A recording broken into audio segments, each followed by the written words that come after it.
할렐루야. 이 말씀 중심으로 그대 하나님의 은혜를 누리고 있는가 라는 제목으로 하나님 말씀 증거하겠습니다.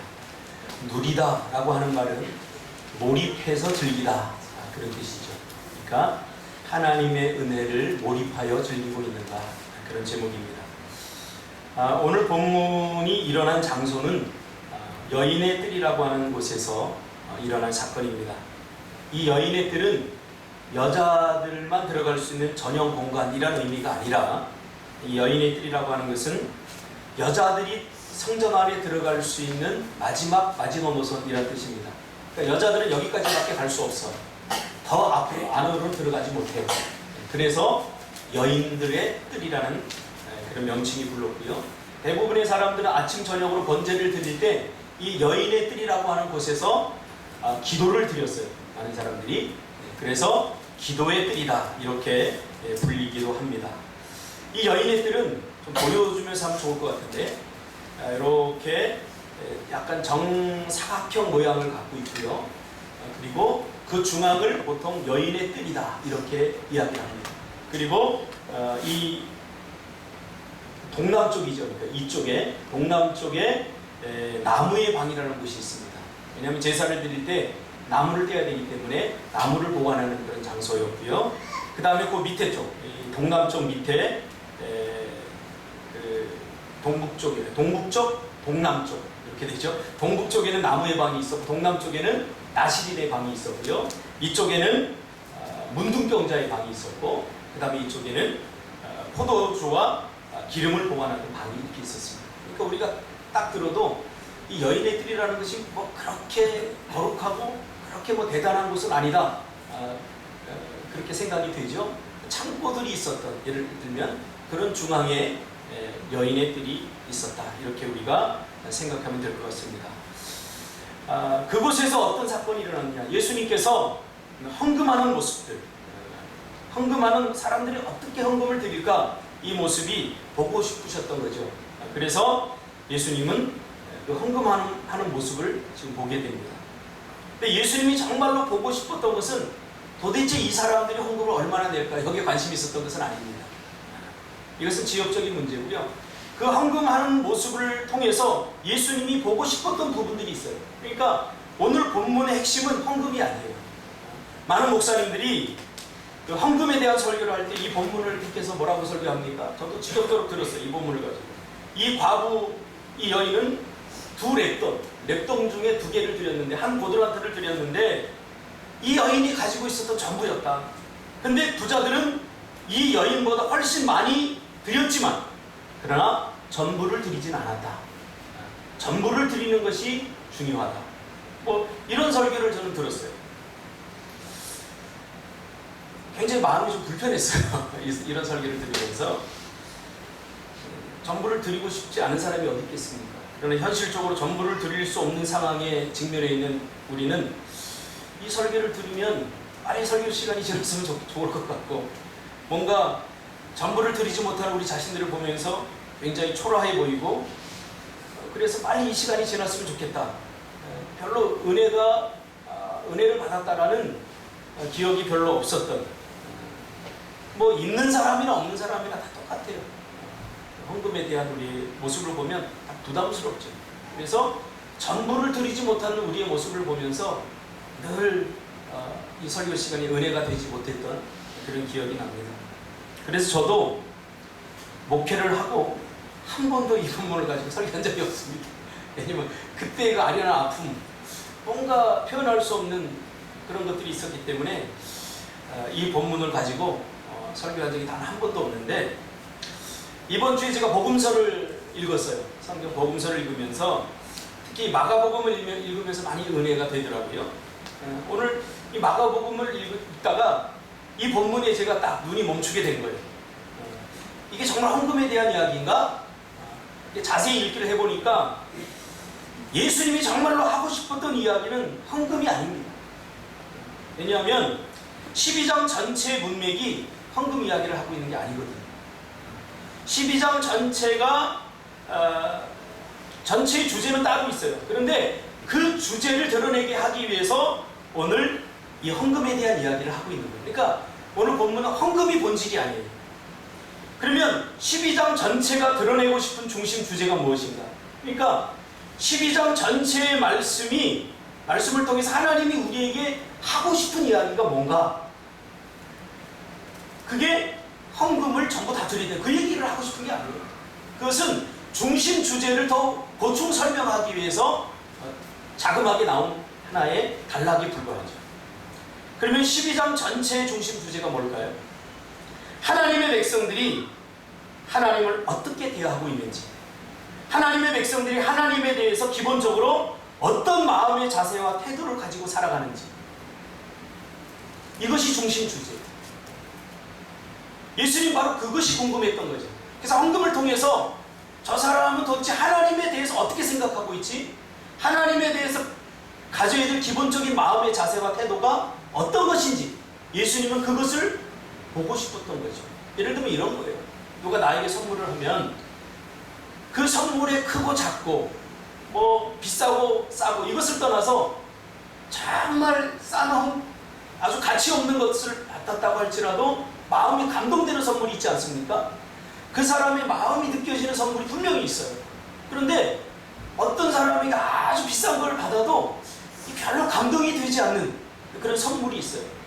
오늘 예수님은 지금 그 마음의 자세, 하나님을 향해서 우리가 어떤 마음을 가지고 있는가, 그것을 보기를 원했던 거죠.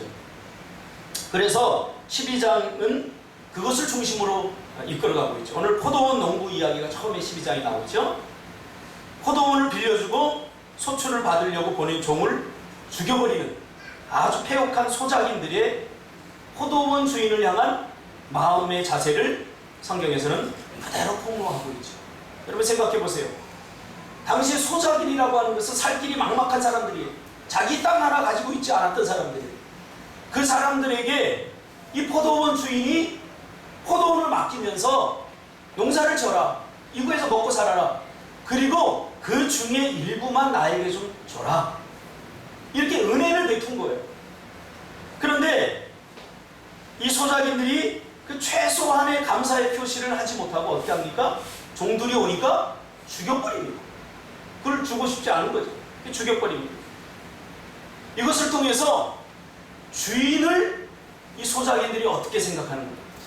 이 소작인들의 그 광박하고 완악한 마음을 드러내 보여주고 있는 거죠. 그들의 생명을 보존할 수 있는 것은 포도원의 주인의 은혜 때문임을 이들은 잊고 있는 거죠. 그렇죠? 그리고 13절에 세금에 관한 이야기를 하면서, 근데 이 이야기는 바리새인들이 의도적으로 예수님을 아주 곤란하게 하려고 하는 질문의 내용이었다라고 말합니다. 그러면서 질문하기를, 예수님을 곤란하게 하려고, 예수님, 세금을 도대체 누구에게 바쳐야 됩니까? 가이사에게 바쳐야 됩니까? 아니면 바치지 말아야 됩니까? 이 말의 의도는, 당신이 지금 왕이라고 하는데 이 나라에 왕이 두 명 존재할 수 없지 않습니까? 근데 우리의 왕은 가이사인데 도대체 가이사에게 바쳐야 됩니까? 바치지 말아야 됩니까? 이렇게 질문함으로써 예수님을 아주 궁지에 몰아넣게 되는 거죠. 만약 가이사에게 바쳐라 그러면 지금까지 당신이 왕이라고 주장했는데 이게 거짓이 되는 거고, 바치지 말라 그러면 배신이 되는 거예요. 그렇죠? 역모가 되는 거예요. 그러니까 아주 난감한 처지에 몰아넣게 되는 거죠. 근데 예수님은 이렇게 대답을 하죠. 가이사의 것은 가이사에게, 하나님의 것은 하나님에게. 이런 아주 의미심장한 말을 하게 되죠. 여러분, 이 말이 무슨 뜻인지 아세요? 가이사의 것은 가이사에게, 하나님의 것은 하나님에게. 보통 이것을 우리가 뭐 세금, 뭐 나라에 했으니까 나라에 세금 낼 건 내고 또 하나님께 11조 드릴 건 드리고 이렇게 해석하는데 그런 해석은 아닙니다. 이 말은 예수님께서 이렇게 질문한 사람들 굉장히 핀잔을 주는, 그들의 마음의 상태를 장난하게 폭로하고 있는 그러한 답을 합니다. 그것이 바로 가이사의 것은 가이사에게, 하나님의 것은 하나님에게. 이 말은 모든 이 세상의 것들이 다 하나님의 것이지 않습니까? 그리고 하나님은 우리의 왕이지 않습니까? 그러니까 유일한 왕은 하나님 한 분뿐인데 이 사람들은 아직 그 하나님을 만나지 못한 거예요. 이 하나님의 은혜를 경험하지 못한 거예요. 그러니까 그 사람들 앞에서 아무리 하나님이 너희들의 왕이다, 내 인생의 주인이다 말하고 한들 그들이 하나님 앞에 드릴 거 드릴 수 있겠습니까? 드리지 못해요. 그러니까 너희도 그냥 가이사에게, 너희의 왕이 누구, 가이사라고 생각하면 가이사에게 드려버려. 이렇게 지금 이야기를 하는 거예요. 그러니까 약간 핀잔을 주는 거죠. 너희들에게 내가 무슨 이야기를 한들 너희들이 하나님이 너희들의 인생의 주인이라고 생각하고 왕이라고 생각할 수 있겠느냐. 너희들은 지금 마음속으로는 가이사가 왕이라고 생각하면서 왜 이런 질문을 한 거냐. 그러면서 핀잔을 주고 있는 거죠. 그러면서 하나님의 구원의 은혜를 경험한 사람과 그렇지 못한 종교적인 사람을 날카롭게 구분하고 있는 거죠. 그러니까 성경은 어떻게 구원받는가에 대해서 자세하게 기록해 놓은 책은 아닙니다. 구원의 내용에 대해서 아주 간단하지만 이미 구원받은 하나님의 백성들이 어떻게 삶 속에서 그 구원받음의 삶을 살아가고 있는지. 그러니까 쉽게 말하면 내가 구원받았어 라는 고백이 나를 구원으로 이끄는 것은 아니에요. 지금 성경에서 계속해서 우리에게 보여주는 것은 구원받은 사람들이 어떻게 살아가는지 그 모습을 계속해서 드러내 보여주고 있어요. 그래서 예수님은 이렇게 하면 구원받는다라고 말하고 있진 않지만 구원받은 사람들은 어떤 사람이냐 라고 하는 질문에 이렇게 사는 사람들이 구원받은 사람이야 라고 계속해서 지금 이야기해 주고 있는 거죠. 그래서 오늘 본문에도 눈에 보이진 않지만 이미 구원받아서 하나님의 은혜를 경험한 사람과 그렇지 못한 사람을 지금 계속해서 예수님이 구분해내고 있는 거예요. 가이사의 것은 가이사에게, 하나님의 것은 하나님에게. 이것도 마찬가지예요. 너희들은 누가 네 인생의 왕이라고 생각하느냐? 가이사라고 생각하면 가이사에게 드리고 그만일 뿐이고, 하나님이라고 생각하면 하나님 앞에 드리는 것이 당연한 것이고, 이렇게 질문을 이렇게 맞받아쳐서 이야기를 하고 있는 거죠. 종교라는 것이 뭔지 아세요? 종교라는 것은 본질은 없어지고 껍데기만 남으면 이게 종교가 됩니다. 기독교 신앙도 마찬가지예요. 기독교 신앙의 본질이 있어요. 이 본질이 떠나버리면 우리도 종교인이 되는 거예요. 그러니까 예수님이 복음을 전하고 예수님이 하나님 나라에 대해 설명하는 것은 거의 대부분이 종교인들을 향했어요. 다 하나님을 어느 정도 안다고 생각하는 그런 사람들을 향해서 하신 말씀이죠. 그리고 결론적으로 하나님의 백성들은 하나님에 대하여 기본적으로 이런 마음의 자세와 태도를 갖고 살아간다는 것을 오늘 본문을 통해서 이 한 여인을 통해서 우리에게 보여주고 있죠. 하나님의 백성들은 어떤 사람들인가? 구원의 은혜를 경험한 사람들. 누가 하나님의 백성들인가? 교회 나오는 사람, 뭐 예수 믿는다고 주장하는 사람 아니에요. 하나님의 백성들은 성경에 보니까 구원의 은혜를 경험한 사람들을 성경에서는 하나님의 백성이다 이렇게 이야기합니다. 우리가 어떻게 구원을 받았습니까? 하나님의 무조건적인 사랑으로 구원을 받았습니다. 만약 하나님이 우리에게 이 은혜를 베풀어 주시지 않았다면 우리는 이 땅에서 죄와 사망의 권세에 눌려서 죄의 종로로 타다가 죽어서도 영원한 지옥 백성이 될 수밖에 없는 그런 절망스럽고 저주스러운 존재들이었습니다. 그런데 하나님은 이런 우리를 아무런 조건 없이 구원해 주셨습니다. 이것을 우리는 뭐라고 하냐면 은혜라고 말합니다.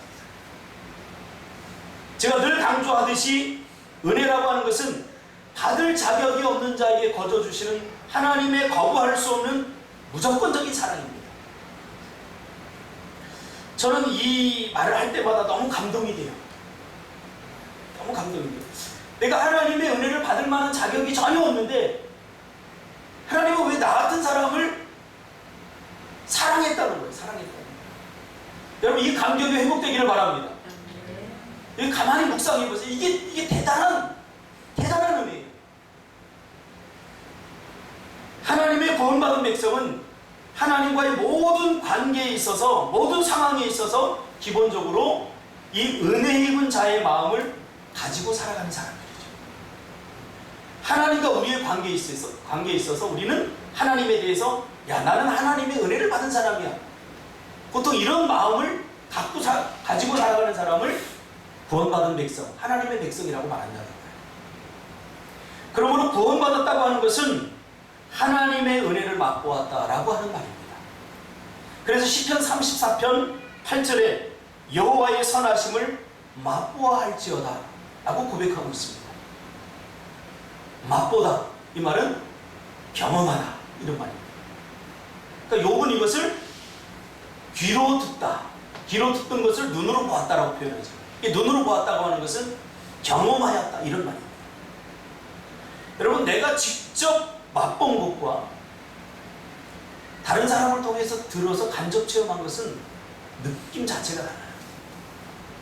제가 어릴 적부터 모태신앙이라 어릴 적에 교회에서 예수님에 대해서 많이 들었어요. 그리고 어떻게 하면 구원받는지도 다 들었어요. 근데 정작 중요한 건 뭐냐면 이게 믿어지지 않은 거예요. 내가 주님을 인격적으로 맛보지 못한 거예요. 맛보지 못하니까 늘 설교를 들어도 그 소리가 그 소리 같고 이 하나님의 말씀이 내 삶을 주장하지 못하더라고요. 그런데 고등학교 2학년 때 내가 이 예수님을, 그러니까 귀로만 듣던 예수님을 내가 직접 인격적으로 경험하고 만나고 나니까 이거 완전히 다른 거예요. 그냥 이것은 말로만 듣던 거하고 완전히 달라요. 맛보니까 내 전 인격이 반응을 하더라고요. 이게 맛보다예요. 여러분, 우리가 라면을 한 그릇 먹더라도 맛이 다 느껴지지 않습니까? 참고로 저희 집사람이 다른 음식은 다 잘하는데 라면은 더럽게 못 끓여요. 그래서 저는 잘 먹습니다. 어떻게 물만 넣고 끓이면 되는데 이게 단순한 걸 잘 못하더라고요. 매일 짜게 끓여요, 짜게. 이 맛보면 우리가 알아요. 이 느낌을 우리가 안다고요. 여러분, 하나님을 맛보는 것도 마찬가지예요. 하나님을 맛보는 것도 마찬가지예요. 내가 직접 맛본 것과 들어서 간접적으로 맛보는 것은 분명히 달라요. 준석 집사님이 매일 대정에서 맛집이 많다고 매일 자랑을 해요. 사주진 않고 매일 더럽게 자랑만 해요. 여기까지 갔어요. 그 맛집이 어디가 맛있니? 그러니까 하나 소개시켜 주더라고요. 나는 카드를 주면서 목사님, 제가 바빠서 못 가니까 가서 좀 맛있는 거 드시고 오세요. 그럼 얼마나 기분이 좋을까요? 아, 네. 근데 목사님, 끝나고 받을게요. 목사님, 거기 어디 가면요, 어디에 거기 정말 맛있어요. 정말 맛있다는 거예요. 근데 그 정말 맛있는 게 어떻게 맛있는지 모르겠어요. 근데 정말 가봤어요, 집사람하고. 첫째는 가성비가 좋아요. 싸요. 싸고 맛있다니까. 항상 제가 찾는 곳은 첫째 조건은 싸다. 그리고 맛있다예요, 두 번째는. 맛있는데 비싸다. 그런 것은 많기 때문에 안 가요. 못 가요. 근데 일단 싸고 맛있다 그러면 뭔가 마음이 끌려요. 그래서 갔어요. 갔더니 정말 맛있더라고요. 준석 집사가 먹었을 때 이런 느낌이었겠구나 하는 것을 내가 맛보니까 알겠더라고요. 맛보니까.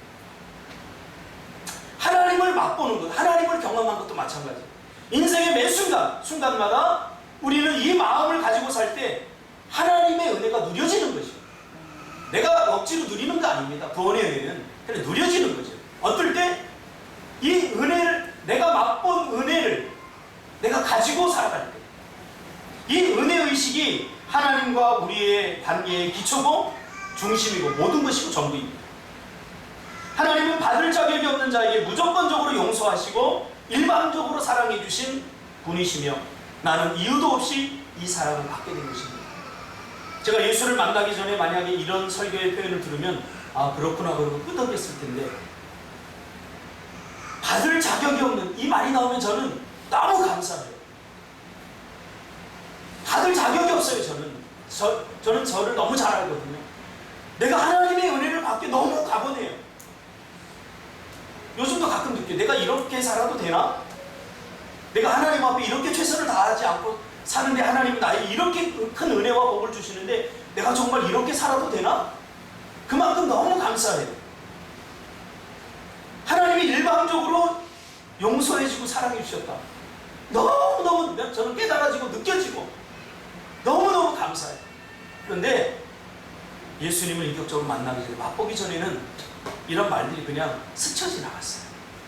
이런 말을 들으면 그렇겠지. 별로 감동이 안 왔어요. 집사람과 제가 결혼을 하고 25주년을 지금 25년째 살고 있어요. 뭐 사람이 살다 보면 사랑해서 결혼했지만 항상 좋을 수만은 없잖아요. 그렇죠, 김성훈 집사님? 공범이 돼야 되지 않겠습니까? 그렇죠, 성훈만 집사님? 아, 이거 안 속네. 역시 경찰은 날카로워요. 경찰을 속일 수는 없어요. 다시 질문해주세요. 아니, 후배님 왜 그러십니까? 살려줘야지. 때로 살다 보면 좀 아내가 좀 미울 때가 있어요. 근데 그때마다 가끔 내가 조금 이건 아니지 않나? 뭐 이럴 때가 있어요. 조금 더 좋은 여자를 만나서 혹시 어땠을까? 뭐 이런 생각이 가끔 들 때가 있어요. 저럴 때마다 제가 이것을 어떻게 극복했냐면, 저는 결혼하면서 집사람에 대해서 기본적으로 이런 마음을 가지게 됐어요. 내가 평생 이런 마음을 가지고 살아야 되겠다. 그리고 내가 집사람과 한 5년 동안 연애하면서 제가 실제로 느꼈던 생각, 그건 뭐냐면, 집사람에 대해서 내가 기본적으로 가지고 있는 마음의 자세와 태도는, 이 사람은 고마운 사람이야. 나에게 있어서 내 인생에 있어서 정말 고마운 사람이다. 나는 평생 이 고마운 마음을 갖고 살아야 되겠다. 그래서 정말 때로는 집사람이 잘못했을 때도 있어요. 지금까지 집사람하고 저하고 싸우고 나서 집사람이 저한테 미안해, 잘못했어 라고 말한 적이 단 한 번도 없어요. 전부 다 제가 했어요. 제가 한 것은 제가 성인이고 제가 인격이 탁월해서 그런 게 아니라 고마운 마음을 제가 갖고 있기 때문에, 내가 정말로 우리 집사람에 대해서 내가 고마운 사람이다. 나 같은 사람과 결혼해주고 또 나 같은 사람을 사랑해주고 어떨 때는 나보다 나를 더 걱정해주고 염려해주는 그 모습을 보면 제가 감동했어요. 그래서 내가 이 마음을 평생 잊지 말고 나는 이 고마운 마음을 계속 가지고 살아야 됩니다. 송은만 집사님하고 저하고 생각이 거의 비슷할 거예요. 할렐루야? 네.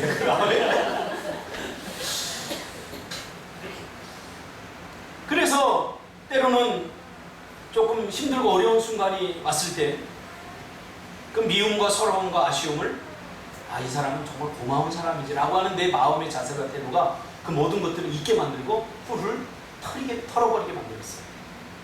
이것이 나의 결혼 생활을 행복하게 하고 지금 결혼 생활을 누리게 하는 가장 중요한 핵심입니다. 우리 아내는 정말 고마운 사람. 자, 예수님은 오늘 이 여인에게서 이것을 경험한 것입니다. 남편 없이 하루하루의 삶을 연명하고 있는 이 가난한 여인에게서 하나님에 대한 은혜의 마음으로 가득 차 있는 그의 마음을 발견한 거죠. 그 작은 헌금 하나 드리는 것에서 예수님은 그 물질을 본 것이 아니라 그 여인의 마음을 본 것입니다. 더 주지 못해서 안타까워하고 자기 것을 다 드리고도 미안해하는 이 여인의 마음을 예수님은 본 것이죠. 여러분, 2렙돈, 너무나 작은 돈 아닙니까? 이 그리스의 화폐 단위거든, 렙돈이라고 하는 것은. 2렙돈이라고 표현한 것은 지금 당시 유대 로마의 속국이었기 때문에 로마는 고드란트라고 하는 단어를 써요. 화폐 가장 낮은 화폐 단위 중에 가장 낮은 화폐 단위 고드란트예요. 그러니까 고드란트의 2분의 1이 렙돈이에요. 그걸 드린 거예요. 여러분, 참새 한 마리도 한 아시리온에 그럴 때, 아시리온도 가장 작은 단위인데 이 렙돈은 아시리온의 8분의 1에 해당해요. 그러니까 당시 그 주변 국가 중에서 쓰이던 화폐 단위 중에 가장 낮은 단위가 바로 렙돈이란 말이죠. 근데 2렙돈을 드린 거예요. 부자들의 입장에서 보면 그렇게 말할 수도 있겠죠. 그 정도 누구나 다 드릴 수 있는 거 아니에요? 그런데 가난한 사람, 제가 가난해 봐서 알거든요. 가난해 본 사람은 돈이 없기 때문에 돈에 대해서 별로 중요하게 생각하지 않는다고 생각할지 모르지만, 제가 가난해 보니까 돈에 대해서 더 집착하게 돼요. 돈 없으면 돈에 대해서 다 예민하게 돼요. 가난할수록, 돈이 없을수록 돈에 대한 의존도가 더 높아져요. 돈이 없을수록 돈에 대해서 더 스트레스를 받게 돼요. 그러니까 공부 못하는 애들이 시험 기간 발표하면 그러잖아요. 어차피 공부 안 할 거면서 이거 왜 그러냐면 마음 편하게 어차피 놀 거예요. 근데 마음 편하게 놀지 못한다는 거예요. 아, 내가 놀아야 되는데 시험 기간에 내가 마음 편하게 놀지 못하게 이 뜻이에요. 이것도 마찬가지. 가난할수록 쓰고 싶은 욕구가 더 강한 법입니다. 그래서 더 애착이 많아요. 그런데 자기가 가진 것을 전부 생활비를 다 드렸다고요? 이거 대단한 일이에요. 정말 하나님의 은혜를 경험하지 못하면 이렇게 할 수 없는 일이에요. 근데 오늘 이 여인은 모든 소유 곧 생활비 전부를 하나님 앞에 헌금함에 넣어버렸다고 말합니다. 재산 이 정도 드려야 칭찬받을 만하지 않겠습니까? 대한 집사님이 모든 집을 다 팔아 하나님께 드렸다 하면 이 정도, 그 정도면 뭐 인정받을 만해. 그런데 재산도 아니고 자기가 가지고 있던 소유도 아니고 생활비라고 표현됐어요. 이건 예수님의 의도적인 표현이에요. 생활비를 드렸다. 왜 그런 줄 아세요? 이 여인이 무슨 재산이 있고 무슨 소유가 뭐가 있겠습니까? 하루 벌어서 하루 먹고 지금 이 생활비 이게 며칠 생활할지 모르고 이게 전부예요. 가지고 있어요. 이걸 드리고 나면 이제 어떻게 될지 모르는 거예요. 막막한 거죠. 그런데 드린 거예요. 저는 이 심정을 이해할 수 있을 것 같아요. 다는 아니지만 조금이나. 이거 드리고 나면 끝인데 자신의 삶을 보장할 수 없는데 그걸 다 드려버린 거예요. 제가 고등학교 2학년 때 예수님을 인격적으로 만났어요. 만나고 나서 인천에 숭의교회라고 하는 감리교회가 있는데 거기 그 철야 예배가 되게 은혜스럽게 드려졌어요. 제가 학생임에도 불구하고 11시에 타율학습이 끝나면, 그때는 자율학습이라고 했는데 저는 마음속으로 이건 타율학습이라고 이렇게 생각했어요. 끝나고 버스를 타고 집으로 안 가고 그 숭의교회로 갑니다. 버스를 타면 한 15분 거리지만 걸어가면 1시간이 넘는 거리 가서 이미 예배가 시작되면 가서 예배를 드리고 은혜 받고 꼭 철야 예배 때도 헌금을 했어요. 그러면 이 앞으로 이제 이 헌금함이 와요. 그러면 그냥 나도 모르게 주머니에 손이 가요. 뭐 학생이 뭐가 있겠습니까? 저희 집이 가난해서 제가 겨우 일주일치 용돈을 받으면 바로 뭐를 사 먹고, 근데 버스표만 겨우 가지고 한 장 그때 버스표가 70원이었는데 그 일주일치 버스표만 가지고 살았는데 그 헌금함이 지나가는데 이거라도 드리지 않으면 안 될 것 같은 은혜의 감동이 저에게 있었어요. 뭐 이걸 드리고 나면 나는 어떡하지? 여러분 그랬어요. 물론 엄마한테 가서 엄마 나 사실은 이거 해서 이렇게 헌금을 드리고 이해해 줄 분도 아니고, 그렇다고 해서 내가 그걸 또 엄마한테 가서 이렇게 말할 만큼 또 자존심이 센 사람이 그렇게 할 수도, 그냥 앞뒤 생각 없이 아무 계산 없이 여기에서 버스표 일주일치를 뽑아서 그걸 드렸어요.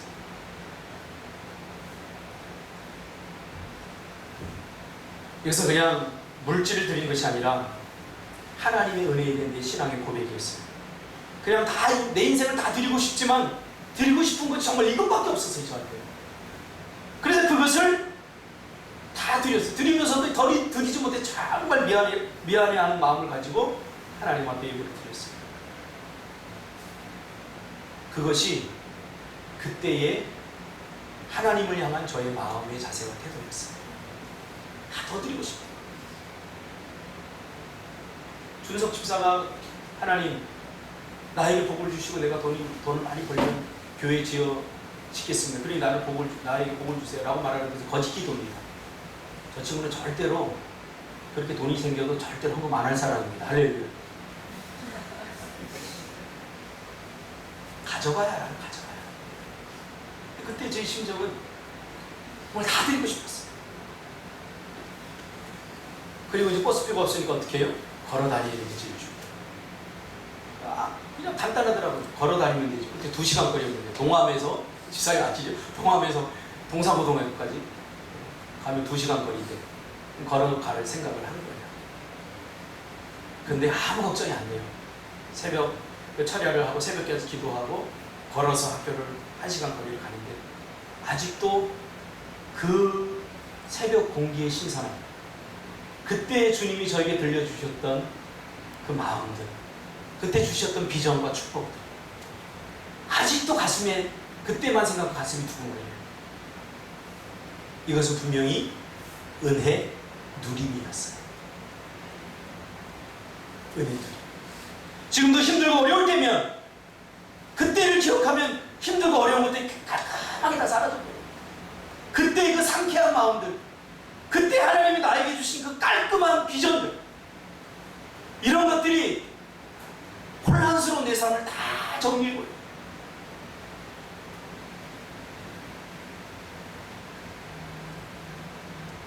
두렙돈이 자기의 생활비의 전부이지만, 그러나 나의 미래는 이 두렙돈에 있는 것이 아니라 하나님의 은혜에 구원하심에 있다는 것을 그 두렙돈을 드림으로써 자신의 삶으로 신앙을 고백하고 있는 거죠. 주님이 이걸 본 겁니다. 그러니까 이 여인은 그걸 드리면서 아깝다. 정말로 이거 드리고 나면 어떡하지? 그런 마음을 드리지 않았어요. 제가 경험한 바에 의하면 이 여인도 요것밖에 드리지 못해서 정말 안타까웠습니다. 하나님을 향한 마음. 이걸 드리고 나면 하나님이 다 내 미래에 책임져 주고 알아서 해주겠지. 이 걱정조차도 안 돼. 걱정조차. 은혜가 나를 지배해버리고 은혜가 내 속에 들어와 버리면 우리 안에 있는 근심과 그래 다 사라져버려요. 하나님이 나의 생명을 보내주셨는데, 내 인생을 보내주셨는데, 이 정도 문제쯤에 하나님이 보내주시지 않겠어요?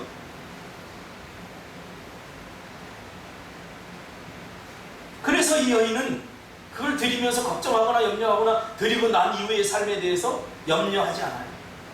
그 순간을 누리고 있는 거죠, 하나님. 이것이 바로 은혜 누림입니다. 이런 행동은 하나님의 은혜를 맛본 사람만이 할 수 있습니다. 여러분, 구원의 은혜가 무엇입니까? 하나님은 우리가 어떤 상황에 처해 있어도 반드시 해결해 주시고 구원해 주신다는 약속을 우리에게 주셨어요. 우리를 죄와 사망 가운데 구원해 주신 것, 우리의 생명만 구원해 주신 것이 아니라 우리의 전생애를 구원해 주신 것. 이 말 안에는 우리의 삶 속에서 일어나는 모든 일들 속에서 우리를 구원해 주신다는 의미입니다. 이것을 깨닫고 인생의 어떤 순간에도 어떤 상황이나 어떤 분위기를 의지하지 않고 철저히 구원의 은혜, 하나님의 은혜를 붙들고 사는 것, 이것이 바로 구원의 은혜 아닙니까? 이 구원의 은혜를 깨달은 사람은 비록 가난한 중에 있어도 부자들처럼 내일 먹을 것을 창고에 가득 쌓아두고 살지 않아도 염려와 걱정하지 않습니다. 저는 인생 자체가 IMF이기 때문에 은행에 잔고 한 번 있어본 적이 없고, 1998년도에 IMF가 일어났다고 그래서 이게 도대체 뭐지 그랬어요. 나는 원래부터 IMF였는데 IMF가 일어났다고 집사님들이 막 울고 직장 잘렸다고 그러고 이렇게 하는데, 저는 사실 피부로 많이 안 와닿았어요. 왜? 나는 늘 그렇게 살았거든요. 늘 IMF였거든요, 제 삶이. 그런데도 염려가 없었고 걱정이 없었어요. 제가 학비 한 번을 집에서 도움받은 적도 없고, 내일 등록을 해야 되는데 학비가 없는데도 그냥 가만히 있었어요. 그냥 기도만 하고. 그러면 또 어떻게 채워졌어요? 그렇게 대학 4년을 보냈고 대학원 3년을 보냈어요. 한 번은 대학원 다니는데 등록을 못했더니 1년 동안 봐주더라고요. 근데 교무처에 저를 불러요. 전도사님 와주세요. 아직도 그 총신대 신대원 가면 그 교무처는 제가 가고 싶지 않아요. 왜 갔더니 아무리 제가 받으려도 1년 동안 학비를 안 내는 거는 제가 어떻게 할 수 없습니다. 그러니까 좀 쉬었다 돈 벌어서 학비 벌어서 오시면 어떨까요? 그 이야기를 하늘이 무너지는 것 같았어요. 왜? 아니 내가 좋은 일을 하자고 신대원을 간 것도 아니고 주의 일을 한다고 내가 정말 최선을 다해서 공부를 하고 있는데 학비를 안 주는 거예요. 그때가 또 가을이에요. 낙엽이 막 지는데 낙엽이 떨어지고 양지 산골짜기에서 기숙사에 짐을 싸고 이렇게 타들타들 거려내 이러는데 눈물을 뚝뚝 흘리면 얼마나 처량한지. 그런데 하나님 한 번 원망한 적이 없어요. 하나님이 주시지 않았던 무슨 뜻이 있을 거야. 그때도 저는 누렸어요. 그 시간을 누렸어요. 여러분, 은혜 누림, 이것을 꼭 우리가 원하는 방식으로 누리려고 하면 안 돼요. 그렇게도 누려지더라고요. 야, 이렇게 해서 학교 못 다닐 수도 있고 학교 등록금을 마련하지 못해서 못 온 사람도 있는데 나는 그래도 1년 동안 공짜로 배웠네? 이런 생각이 들면서 하나님에 대해서 원망하거나 불평하는 마음 대신에 하나님의 또 다른 뜻이 있겠지 그러면서 그게 누려지더라니까.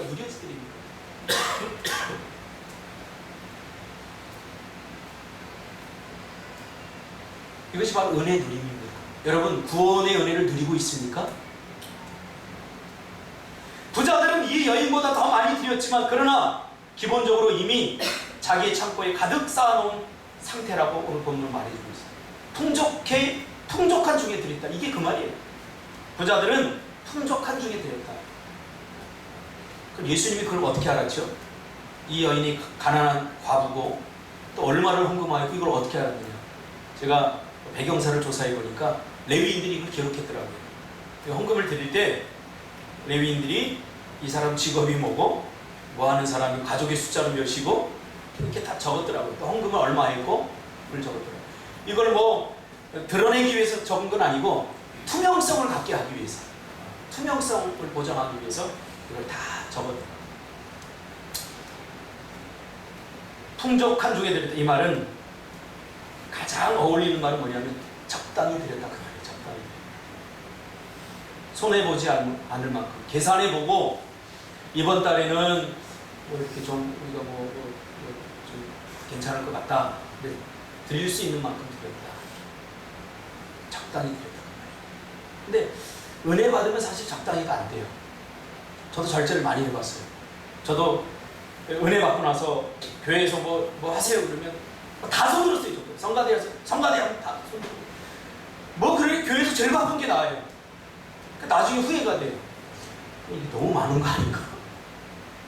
근데 은혜 받으면 절제가 안 돼요. 적당히가 안 돼요. 하나님 앞에 헌신하는데 난 딱 요만큼만 해야지. 그거요. 은혜 받지 못한 사람은 절제가 안 된다. 이 제주도로 올 때도 제가 절제가 안 돼서 왔어요. 하나님이 가라고 하니까 잘 되던 목회 그거 넘는 거 쉽지 않았어요. 절제가 안 돼요. 하나님의 은혜가 임하니까 이거 어떻게 되는지 내가 미래를 아니까 절제가 안 되더라고요. 김성훈 집사님도 그래도 오셨죠. 절제가 안 되죠. 하나님의 은혜를 아니까 절제가 안 돼요. 이것은 물질의 문제가 아닙니다. 신앙의 문제입니다. 구원받은 하나님의 백성들이 나를 구원해 주신 하나님에 대해서 도대체 어떤 마음의 자세와 태도를 가지고 살아가는가를 지금 예수님이 우리에게 묻고 있는 이 한 작은 여인을 통해서.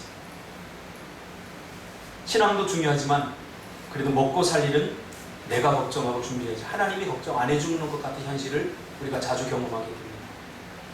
드리고 나면 하나님이 즉시 채워주시면 좋은데 드리고 나도 하나님이 즉시 안 채워주실 때가 많아요.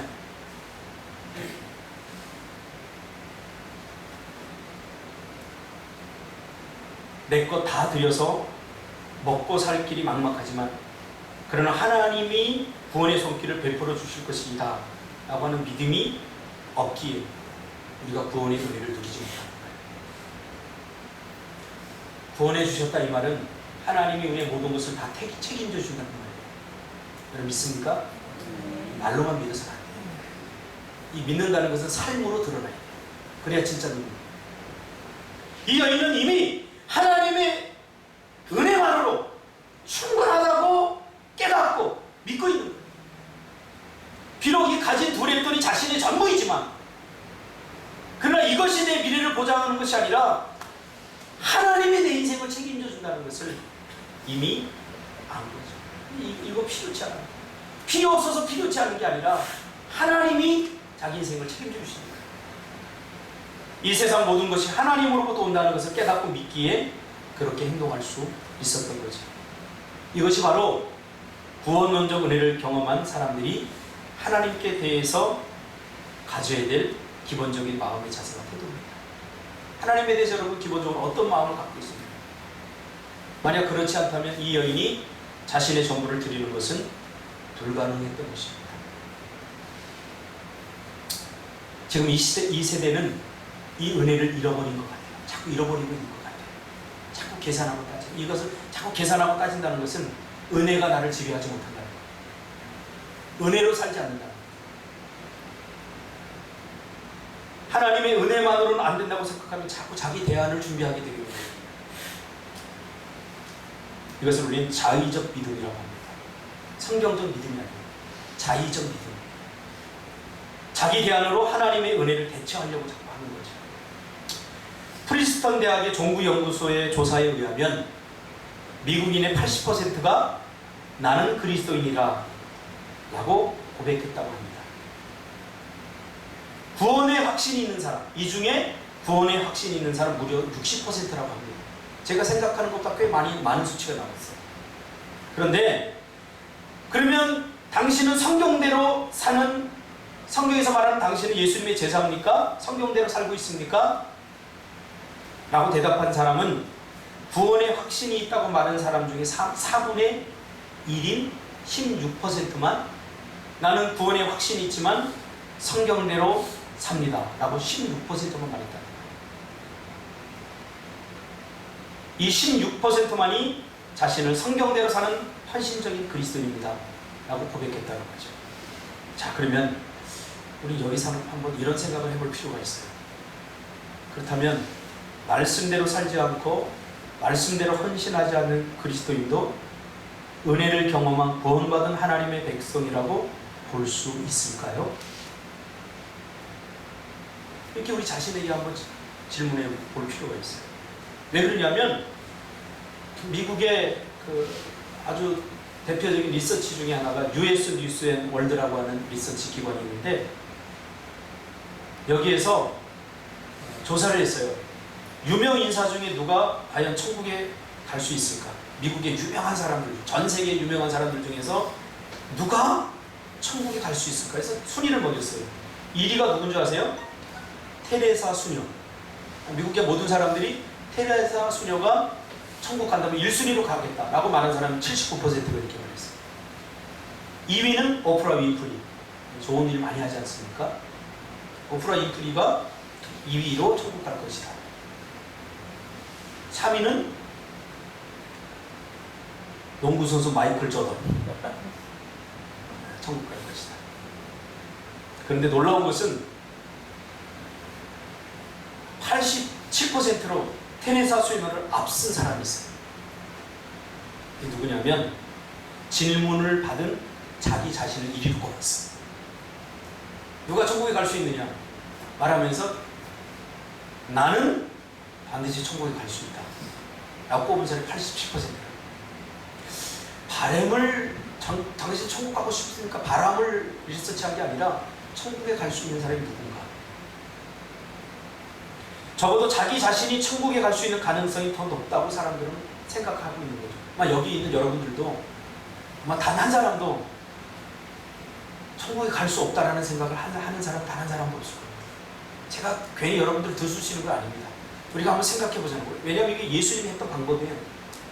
예수 잘 믿고 있는 사람들, 나름대로 자기들이 신앙생활 잘하고 산다는 사람들에게 예수님은 막 들쑤시 놓았잖아요. 가고 싶어서, 너무너무 가고 싶어서 갈 수 있다고 말하는 것과 성경에서 갈 수 있다고 말하는 것은 달라요. 이것은 삶으로 증명되는 거예요. 여러분, 예수 믿으면 천국 갑니다. 성경에서 이렇게 이야기하고 있기 때문에 이렇게 예수님을 믿음으로 받아들이면 다 천국 갈 수 있어요. 믿어야 안 믿어요. 그럼 믿지 않는다 고백할 사람이 누가 있겠어요? 예수 믿으면 천국 간다고 말하는데 믿져야 본전이지. 다 믿겠다고 말하죠. 근데 천국은 여기서 결정되는 게 아니라는 거예요. 천국 백성은 하나님 앞에 기본적으로 어떤 마음을 갖고 사느냐, 은혜를 받은 사람들이기 때문에 그 은혜를 받은 마음을 가지고 삶을 살아야 한다는 거죠. 이것이 종교적인 사람과 하나님의 백성의 차이예요. 예수님이 이것을 성경에서 날카롭게 구분하고 있죠.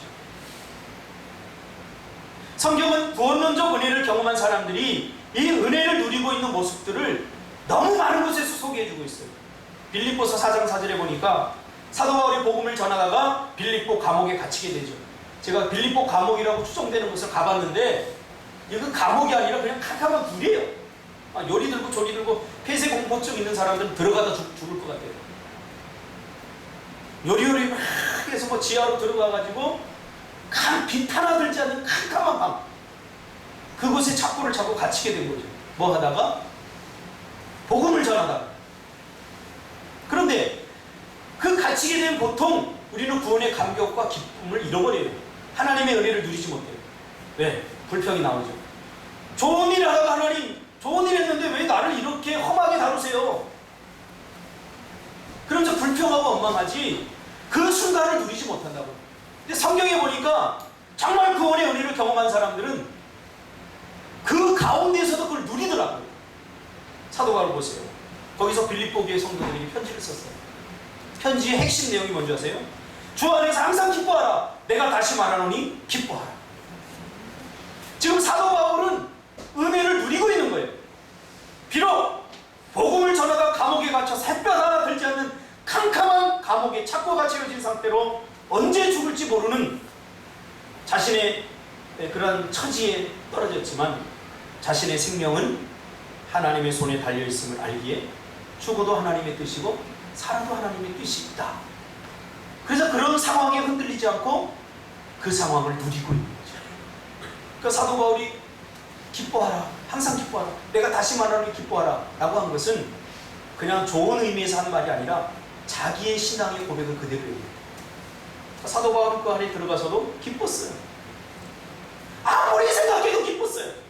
그래서 다시 내가 말하노니 기뻐하라고 말하는 거예요. 은혜를 누리는 거죠. 이게 진짜 은혜예요. 하나님의 진짜 은혜는 세상 어떤 것으로도 훼손되지 않아요. 그냥 그 존재 자체로 우리를 위로하고 이 은혜가 내 안에 머물러 있으면 세상 어떤 것도 이것을 빼앗아갈 수 없어요. 저는 이 느낌을 좀 알겠더라고요. 요즘 저번 달에 참 돈 때문에 제가 마련해 놓아야 될 돈 때문에 사실 힘들고 어려운 시간을 보냈어요. 근데 가만히 생각해 보니까 그렇게 걱정하지 않았던 것 같아요. 제가 예전 같으면 막 바둥바둥했을 거예요. 제가 개척을 시작하고 내일이 월세 내는 날인데 그 120만 원 구원하지 뭐 구해가지고 막 밤새서 기도하고, 사실 기도한 게 아니라 불안해가지고 하나님 막 부르짖은 거예요. 이거 어떻게 할 거예요? 하나님 따진 거예요. 훨씬 많은 액수의 돈을 내가 마련해 놔야 되는데도 불구하고 내 마음은 너무 평안했어요. 왜? 제 마음에 하나님의 은혜가 머무니까 주시면 하나님 갚겠습니다. 그러나 마련 안 해주시면 이게 하나님의 뜻인 줄 알고 딱 그것도 받아들일게요. 이렇게 되니까 이 모든 순간들이 다 누려지게 돼요. 조금 어렵다고 막 이렇게 되고 조금 힘들다고 이렇게 되고 하나님의 은혜는 그 어떤 세상의 것으로 훼손되지 않는다니까요. 제가 그걸 직접 경험했어요. 설교 시간에도 이 은혜가 없으면 여러분 말씀에 눌리게 됩니다. 황금 이야기하면 괜히 시험 같고요. 나에게 어떤 말씀들이 부딪혀오면 괜히 은혜가 되죠. 마음이 불편해져요. 그러니까 설교도 이 하나님의 은혜를 담고 들어요. 제가 경험해 봤는데요. 이 은혜가 없으면요, 하나님의 말씀으로 나에게 분노를 일으키더라고요. 어떤 분노? 제가 목사님 설교 듣다가 마음속으로 나도 모르게 진화자라지 그러더라고요. 제가 전도사 목사님 위선자 같아요. 설교는 진화자라지. 아이고 진화자라지. 여러분, 우리가 그렇게 고상한 사람들이 아니에요. 우리가 그렇게 대단한 사람들이 아니에요. 제가 늘 이야기하잖아요. 기독교는 돌을 닦는 종교가 아니에요. 10년이 지나고 20년이 지나고 30년이 지나서 고상해지는 게 아니에요. 고상한 척하는 거죠. 누구나 다 죄를 지을 수 있고 누구나 타락할 수 있고 하나님의 은혜의 지배를 받지 않으면 누구나 다 이렇게 될 수 있어요. 그래서 우리는 항상 깨어있어요. 다니엘서 6장에 보니까 승승장구하는 다니엘을 시기해서 그를 죽이려고 음모를 꾸미죠. 조서의 어인을 찍고 앞으로 다른 신에게 전하면 사자굴에 던져버리도록 하죠. 여러분 같으면 현실적으로 어떻게 했어요? 이게 실제 우리의 일 아닙니까? 우리의 삶에서 일어나는 일이에요. 10절에 보니까 다니엘이 조서의 왕의 도장이 찍힌 것을 알고도 자기 집에 돌아가서는 윗방에 올라가 예루살렘으로 향한 평소에는 안 하던 창문을 더 활짝 열고 전에 하던 대로 하루에 3번씩 무릎 꿇고 기도하며 그의 하나님께 감사하였다라는 말이에요. 은혜를 누리고 있는 거죠. 야, 이거 어떡하지? 기도하다 걸리면 나 끝인데? 내 직업 이거 끝인데? 야, 나 죽을지도 모르는데? 나 사자굴에 던지면 이제 죽는데? 이런 두려움들, 이런 것들 때문에 하나님의 은혜를 빼앗기지 않았어요. 은혜를 누리고 있는 거죠. 그래? 내 인생의 미래가 너희들 손에 있는 게 아니야. 하나님의 손에 있는 거야. 무슨 소리야? 그러면서 봐라! 활짝 열고 하나님을 향해 하던 대로 기도하는 거죠. 우리는 하던 것을 멈추잖아요. 시험 기간이면 교회 안 나오고, 그렇죠? 잠깐만 이번만 잠깐 참아주세요 하나님. 그럴 때가 얼마 많습니다. 사자굴의 공포가 그를 묶어버리지 못하고 있는 거죠. 사람이 죽고 사는 것이 하나님께 달려있음을 이미 경험한 사람이죠. 눈 하나 깜짝 안 하죠. 하나님의 은혜를 맛보면 계산하지 않습니다. 사도행전 23, 24년 사도 바울은 자기의 생명을 조금도 귀한 것으로 여기지 않고 복음을 전하는 사명을 감당할 만큼 은혜를 누리고 있는 거죠.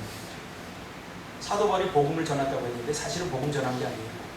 그냥 고난 속에 뛰어드는 거죠. 굳이 하지 않아도 되는 거예요. 사도 바울을 잡아 죽이려고 40명의 결사대가 복음을 제대로 전하지 못하도록 가는 곳마다 쫓아다니면서 죽이려고 위협을 하죠. 그런데 복음을 전하는 걸 포기하지 않았습니다.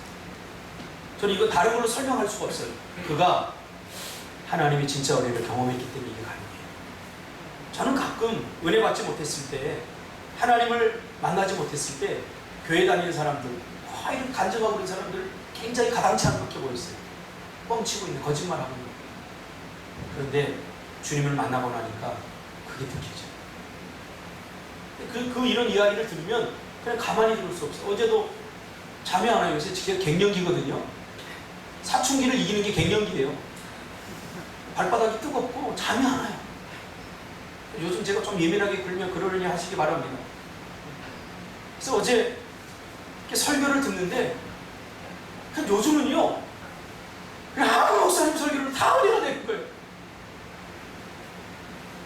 예전에는 이렇게 뽑았어요. 누구 그래서 그렇지 않으면 다 내가 설교 평가, 이게 설교학적으로 문제가 이건 아닌데. 그런데 요즘은요 유튜브에 가끔 보면 개척교회 목사님 3명 놓고 설교하는 분도 계세요. 어제 그분 설교도 들었거든요.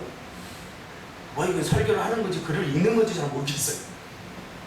근데 어제 그분 설교를 듣고 제가 확 울었어요. 그런 분들이 위대한 분들이에요. 아니 한 1000명 놓고 저도 설교를 해봤는데 할 말 나더라고요. 믿습니까?